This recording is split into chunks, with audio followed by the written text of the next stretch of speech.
దేవునికి స్తోత్రం కలుగును గాక. హల్లెలూయా. ఈ డిసెంబర్ నెలలో మనందరం కలిసి దేవుని గణపరచాలి, స్తుతించాలి. మీ అందరికీ ఒక శుభవార్త. లోక సువార్త 1వ అధ్యాయము 30వ వచనం. భయపడకము, దేవుని వల్ల నువ్వు కృప పొందుతీవి. హల్లెలూయా.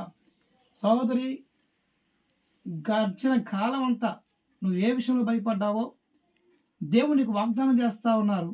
భయపడకు, నీకు దేవుని కృప పొంది ఉన్నావు. నీవు దేవుని కృప పొంది ఉన్నావు. భయపడకు. ఏ శ్రమల గుండా నువ్వు వెళ్తా ఉన్నావో, ఏ కష్టాల గుండా వెళ్తున్నావో, నీకు శుభవార్త. ఈ సంవత్సరం దేవుడు నిన్ను ఖచ్చితంగా దీవిస్తారు. భయపడకుండా ధైర్యంగా ఉండి దేవుని కోసం నిలబడు. దేవుని కృప నీకు తోడే ఉంది. ఖచ్చితంగా దేవుడు నీకు విజయాన్ని ఇస్తాడు. సహోదరి, భయపడకుండా ధైర్యంగా ఉండు. రాబోయే కాలము, రాబోయే నూతన సంవత్సరంలో దేవుని నిండుగా దీవిస్తాడు. ఆమేన్.